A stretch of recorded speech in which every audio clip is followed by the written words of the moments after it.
Shiko, çfarë amshor. Është i mrekullueshëm. O, çmrekulli.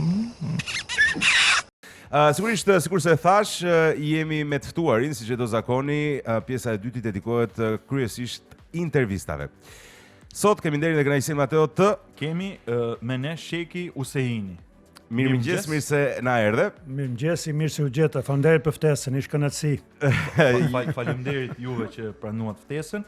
Shumë veta patjetër që emrin tuaj do ta lidhin me meditimin. Një herë si është rutina juaj e mëngjesit? Rutina e mëngjesit fillon me meditimin. Domethënë para se ta lëshoj krevatin, bëj meditim 10 deri 15 minuta, pastaj pi ujë, domethënë ujë pa gas, edhe pastaj dhe gjëra të tjera. Por meditimi është fillimi. Tani u interesova shumë, tani më kuriozove edhe gjëra të tjera, dy gjëra më kuriozon e para. Meditimi kur thoni 10-15 minuta për shembull. Ku konsiston? Është proces shumë i vështirë për tu arrir, mund ta tregosh pak më shumë për atë? Jo, nuk është fare proces i vështirë, është diçka të cilën mund ta bëj secili i cili është i vetëdijshëm për ekzistencën e tij. Teknikat janë shumë të thjeshta, ekzistojnë lloje të ndryshme të meditimit dhe ky meditimi i mëngjesit që unë ja preferoj secilit është meditimi i falënderimit. Pra ta fillosh ditën me falënderim. Në fillim ndoshta do të duket se pas 2-3 ditëve nuk ke se për çfarë të falënderosh, pastaj do zbulosh shumë gjëra, të cilat i llogaritën si të mirëqëna, dhe kjo fillon pastaj të ta pasuroj jetën edhe më shumë dhe fillon të ndihesh domethënës, të ndihesh i rëndësishëm në ekzistencë në jetë, dhe kjo është një nga mënyrat për t'i shtuar vetes vlerë në mënyrë të vazhdueshme. Dhe duke bërë këtë, ti bëhesh i vlefshëm jo vetëm për veten, por edhe të shtosh vlerë edhe për komunitetin. Cila është këshilla juaj për gjithë ato që po na ndjekin tani, që ta nisin ditën? Kryesisht, domethënë, stili i jetës është që do zgjohesh herët, do shkosh në punë se je i detyruar, domethënë, po flasim për njerëzit të cilët i duhet shkojnë në punë, se ka njerëz të cilët ata meditojnë gjithë ditën pastaj. Ato të tjerët pastaj janë duke medituar. Dhe ndoshta kanë edhe frikë të meditojnë, se po të fillojnë të meditojnë do i kujtohen të gjithë hallet e ditës që kanë. E para një gjë teknike, a është e lejueshme të meditosh nëse i përket një fe? Ka njerëz që identifikohen me fe të caktuara, mund të jenë musliman, mund të jenë krishterë, mund të përkasin cilës do fe. A lejohet ky lloj meditimi? Po, sepse meditimi nuk ka të bëjë me asnjë lloj feje, ndërsa çdo fe i nevojitet meditimi. Por meditimi nuk është fe. Meditimi është një dhuratë ose një mënyrë ose një mundësi, art për t'u lidhur me veten, për ta kuptuar këtë botën e brendshme. Në fakt është mbreslënse kjo që thua, sepse përgjithsisht karakteri shqiptar është ankues shumë. Është e vështirë që të falenderoj shqiptari kur zgjohet mëngjes. Ne e kemi gjithmonë atë mendjen tonë të orientuar tek fakti që çu zgjova kaq herët prap, si jam gop me gjumë, kush del sot, që ka dita me shi. Vetëm mu do ndodhin këto gjëra. Sa e vështirë mendon ka qenë edhe për ty, sepse unë e mendoj si për veten time. Pra të zgjohem, ne zgjohemi në 6 mëngjesit, pak a shumë, të zgjohem 10 minuta para, po themi, që të gjej energjinë të falenderoj veten time. Cilat janë falenderimet, cilat janë ca mekanizma, ca truket vogla për ta nisur ta gjetur forcën për të falendëruar. Shiko, ajo që përmende më pëlqeu, dua ta theksoj edhe më thellë atë se çfarë i themi vetes në mëngjes kur zgjohemi. Kjo ka një rëndësi shumë të madhe, sepse ne kemi dy mundësi në jetë. Ta jetojmë jetën si krijues dhe ta jetojmë jetën si viktim. Shumica e njerëzve jetojnë jetën si viktim dhe viktimizimi i vetes fillon me fajsimin së pari të vetes edhe pastaj të tjerëve.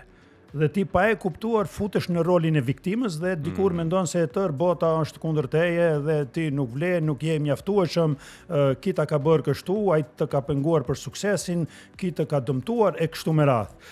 Ndërsa krijimi një rutinë do të thotë shprehi dhe ne kemi aftësinë për të krijuar shprehi, madje krijimi i shprehive është çelësi kryesor për ta ndryshuar jetën.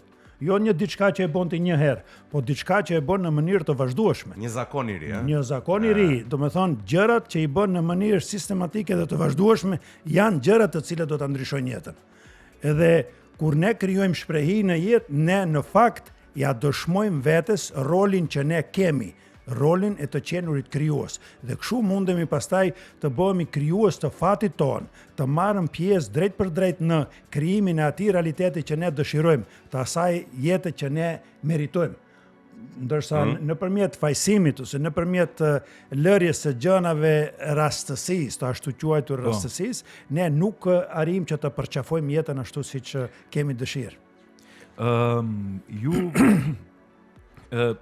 keni njohje me shumë persona të cilët janë të suksesshëm, flas në botën e biznesit. Self-made. Edhe për faktin e historisë Shqipërisë, që vim nga komunizmi nuk ka se si t'ishte ndryshe. Kush janë disa tipare që ose po e lë kështu, kush janë disa tipare në përgjithësi që këto persona i kanë të ndryshme nga njerëzit e tjerë të cilët nuk janë suksesshëm ose që janë njerëz normal. Pra, nga ndryshon mindseti i një CEO-je ose një sipërmarrësi me një punëtor të thjeshtë, se besoj kam përshtypjen që ti i ka prek gjithë. Po, shiko, me që edhe vetë vi nga bota e sipërmarrjes, nga bota e biznesit, kam pasur biznes 17 vite në Zvicër, 3 biznese kanë qenë dhe të gjitha i kam përfunduar me sukses.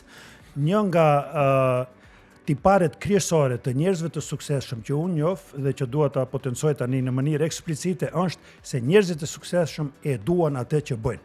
Ata nuk kanë kontradikta me aktivitetin e tyre. Dhe një njeri i cili e don atë që bën dhe identifikohet plotësisht me aktivitetin e tij, atë njeri nuk mund ta ndalë askush të ketë sukses. Dhe nëse do bësh diçka të cilën ti nuk e don, nuk identifikohesh me atë, suksesi do jetë i limituar. Dhe një tipologji tjetër e njerëzve të suksesshëm është se ata jo vetëm që janë të suksesshëm dhe kanë arritur që të arrijnë një nivel të suksesit, por janë shumë të vetëdijshëm pastaj se si të qëndrojnë të suksesshëm.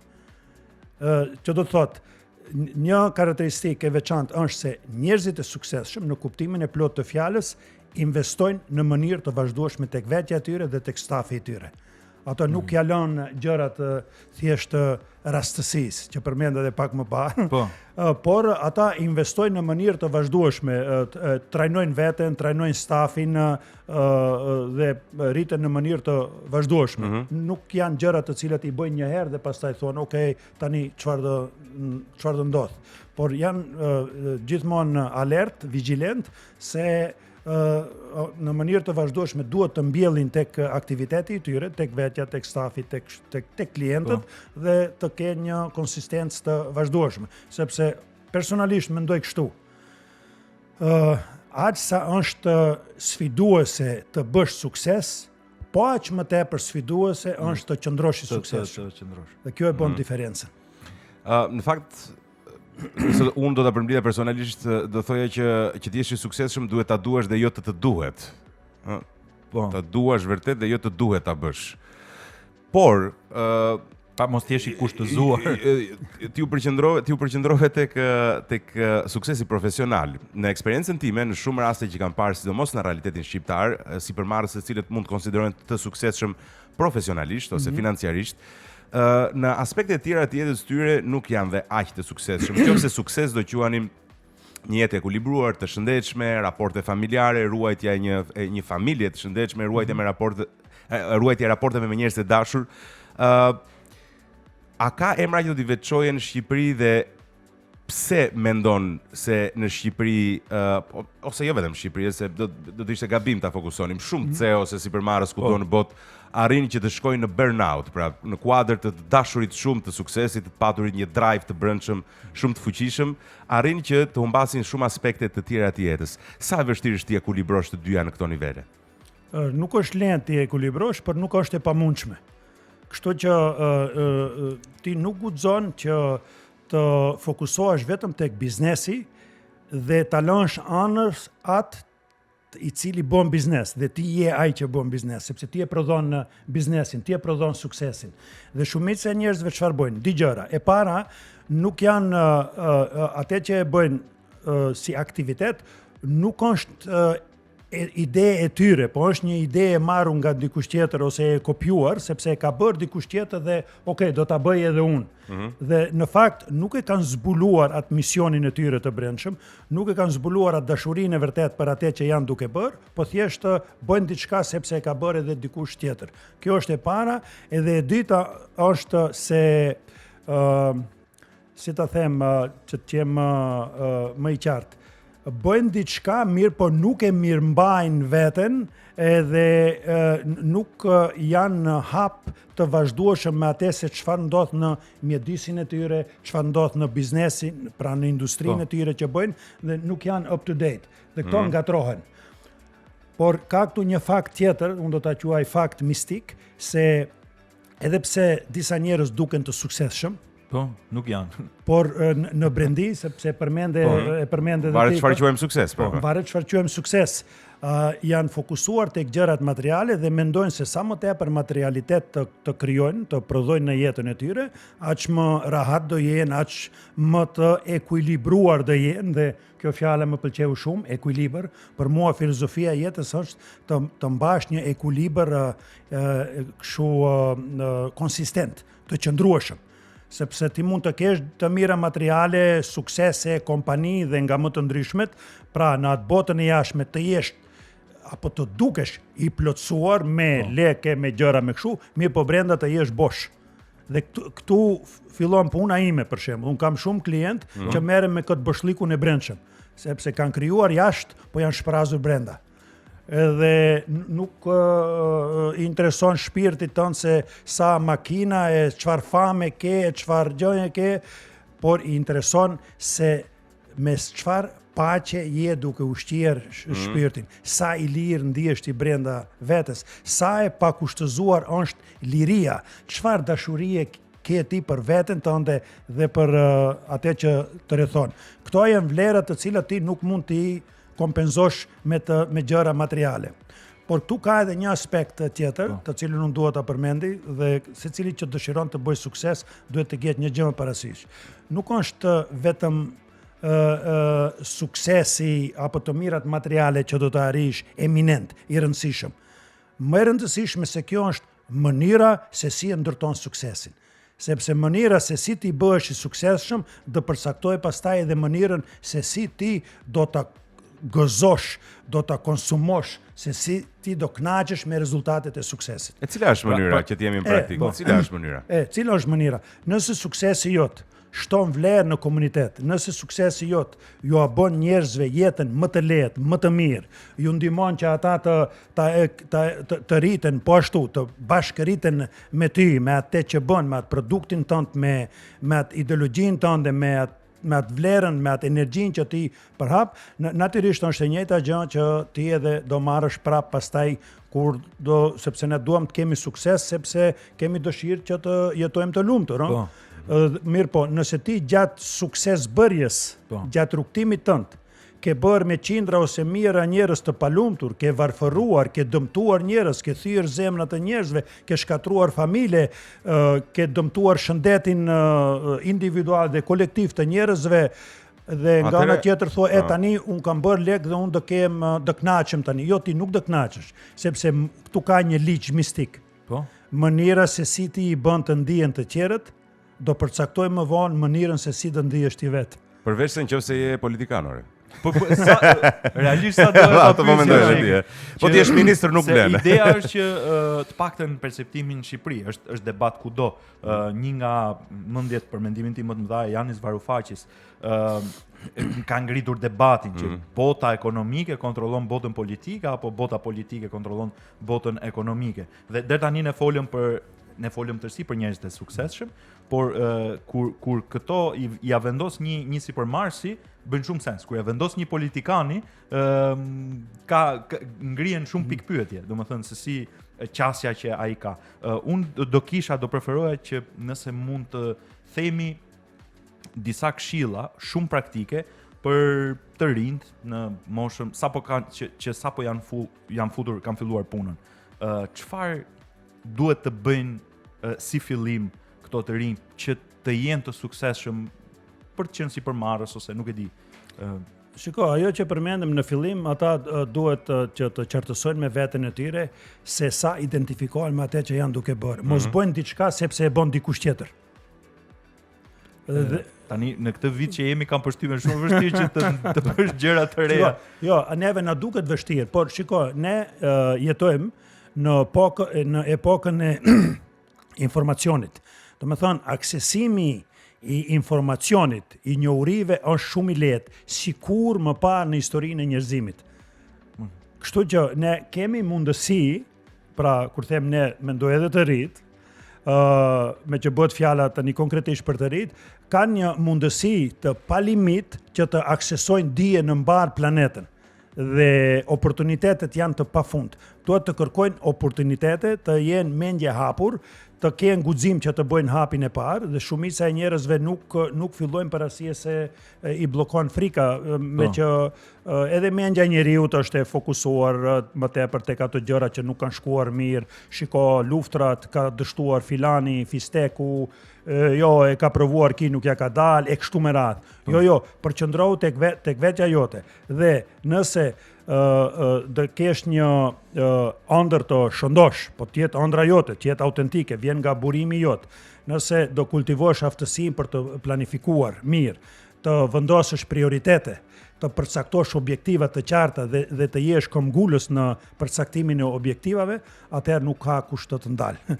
Kështu që do doja edhe unë të isha tani moshës 20 dhe 30 vjeçare dhe të shfrytëzoja këto oportunitetet që ofron kohën në të cilën e jetojmë. Mendon se është më lehtë tani të bësh i suksesshëm se para në fillim të tranzicionit? Shiko, ju e thatë shumë mirë se çfarë varet se çfarë nënkuptojmë me suksesin. Po. Unë mendoj se tani neve na qëndrojnë më shumë oportunitete në dispozicion për të qenë suksesshëm. Dhe në veçanti në fushën e internetit, në fushën e informacionit, në industrinë e informacionit. Ti mund të bësh biznes sot që ka qenë e pamundshme para 20 ose 30 viteve nga dhoma e gjumit. Nga dhoma e gjumit ti mund të komunikosh dhe të shesësh produkte, konsulenca, këshilla dhe pa qenë asnjëherë në Amerikë ose në Azi, ose në një vend në Evropën perëndimore. Dhe thjesht lekët të vinë në një konto numër që ti ke hapur tek Fibanka këtu. Kështu që kemi një mundësi të jashtëzakonshme për të bërë biznes. Shumë i diskutuar është fenomeni, ose ndoshta nuk jam i saktë tek përshkrimi që bëj i 7 ditë heshtje. Është teknik, është si funksionon? Shiko, ajo që u përmend më parë fjala ekuilibër. Po. Neve jeta nuk na bëhet më e lehtë dhe më e butë, më komfore, por sfidat në jetë rritën dhe ne e shikojmë se e kemi përshpejtuar jetën dhe po ballafaqohemi me sfida nga më të ndryshme. Kështu që duhet ruajtur ekuilibrin. Po. Dhe kjo 7 ditë heshtje ka të bëjë po ashtu edhe me këtë, që ne ta ruajmë ekuilibrin në jetë, që të kemi një stabilitet, qoftë mental, shpirtëror apo fizik. Dhe 7 ditë heshtje do të thotë që 7 ditë mos të flasësh. Po, nuk flet, nuk ke celular, nuk shikosh në si, nuk ka prek. Është një retreat, është një retreat. Un kam 3 ditë dhe 7 ditë heshtje. Tani do kem në tetor për herë të parë 21 ditë heshtje. 21 po, ditë. Shiko, gjatë heshtjes ne lidhemi me veten tonë. Ne mësohemi të rrim me veten, ne mësohemi të bëhemi mik me veten, mësohemi që të shërbehemi nga vetja për veten dhe nga jeta për jetën. Nëpërmjet heshtjes, ne aksesojmë atë potencialin e brendshëm të cilën ne kemi sjell me vete, që nuk është joni, por është dhuratë. E jona është që ne duhet ta eksplorojmë dhe ta konvertojmë në vlerë për realitetin në të cilin ne jetojmë, pra për jetën tonë.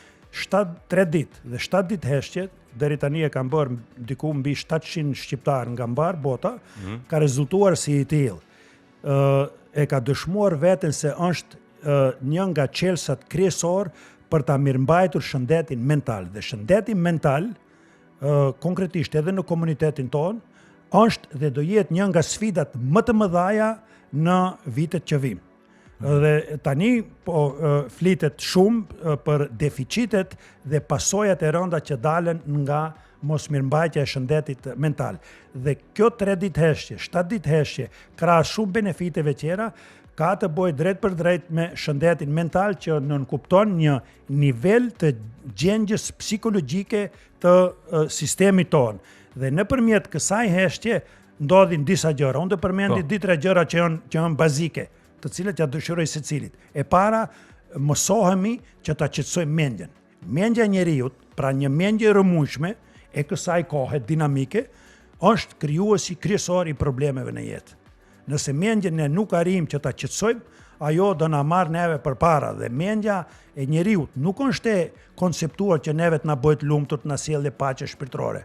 Këto janë atribute të shpirtit, këto janë atribute të heshtjes dhe qetësisë. Mendja e njeriut ka për detyrë që neve të na sigurojmë mbijetesur duke përdorur aftësinë e saj analitike. E para do me thonë mësohemi ta qetësojmë mendjen. E dita, kur e qetësojmë mendjen, krijojmë një qartësi të brendshme. Ne fillojmë të shikojmë brenda vetes, fillojmë ta kuptojmë më mirë veten tonë. E treta, ne bëhemi më të fortë për të përballur me sfidat të cilat na ofron shkolla e jetës në mënyrë të vazhdueshme, sepse jeta vepron për neve dhe na ofron neve sfida që ne nëpërmjet sfidave të rritemi të bëhemi më të mirë, më të suksesshëm. Edhe një gjë tjetër është se ne aftësohemi dhe mjeshtrohemi që të shfrytëzojmë potencialin të cilin ne e kemi sjell për vete në favor të vetes dhe të komunitetit aty ku jetojmë dhe veprojmë. Dhe mandej, një gjë tjetër, dhe kjo është shumë mistike, ju mungon shumë njerëzve kjo, është se nëpërmjet heshtjes, ti në një moment të caktuar, kur do qetësohet mendja në një nivel absolut të qetësisë, do ta dëgjosh shpirtin tënd se si flet me ty. Ashtu siç na thonin edhe mistikët, në një heshtje të thellë, në një qetësi absolute, do dëgjosh një zë që flet me ty. Mario kjo është për Marion. Por Mario nuk ka fjalë, nuk përdorën fjalë dhe ai është shpirti jot. Qetësia është gjuha e Zotit. Gjithçka tjetër është një përkthim i keq. Në heshtje dhe në qetësi të thellë, ti do kuptosh se ti si qenje njerëzore, ke mundësi të lidhesh me hinoren, të lidhesh me Zotin, i cili është brenda teje dhe jo dikundi jashtë teje. Ti do kuptosh se nuk e qeni ndar asnjëherë nga Zoti dhe ke në mënyrë të vazhdueshme një suport konsistent për atë se çfarë don ti të bësh. Dhe do ndodh diçka shumë interesante. Ti do fillosh ta jetosh të vërtetën tënde. Ti do ta nxjerrësh në sipërfaqe atë pjesën autentike. Dhe një nga detyrat elementare e ardhjes tonë në këtë planet është ta jetojmë autencitetin tonë. Dhe një njeri që jeton autencitetin e vet, origjinalen, atë që ai është në të vërtet, ai njeri nuk ka frikë se do ketë sukses, nuk ka frikë se do ta kopjojë dikush, nuk ka frikë se do ta pengojë dikush, sepse ai e din se e ka mbështetjen e hinorës, mbështetjen universale për të bërë një krijesvepër, sepse ne kemi ardhur si krijesvepra dhe uroj që këtë ta kuptoj secili dhe të përfundojmë si krijesvepra. Unë krijesvepër jam, madje për ty. Unë jam krijesvepër. Dhe me këtë mesazh. Unë do doja që të rini me ditë të flisnim ose të mos flisnim. Ose të mos flisnim. Të falenderoj shumë që erdhe na vizitove sot dhe për këshillat me shumë vlerë. Personalisht unë i besoj shumë këto që thua dhe mendoj se pikërisht mendimi, forca e mendimit mund të krijojë një neuroplasticitet tërësisht të ri dhe ne mund të jemi diçka krejt e re ndërmjet forcës së mendimit. Bravo, neuroplasticiteti, aftësia e trurit për t'ju përshtatur rrethanave dhe nëpërmjet heshtjes dhe qetësisë ne forcojmë neuroplasticitetin dhe nuk merremi me atë, okay, si do jetë jeta. Po ju thua sfidave, welcome, I'm here. Miq, ishim me Sheki Husein, ne do të vijojmë me një shkëputje të vogël, sigurisht duhet të falenderojmë Prestige Home-in. Prestige Home Center, destinacioni më ekskluziv i arredimit në rajon me mbi 100 marka prestigjioze ndërkombëtare me standardin më të lartë të stilit, elegancës dhe komoditetit për shtëpinë tuaj dhe biznesin tuaj. Prestige Home Center ju pret në autostradën Tiranë-Durrës, kilometri 12.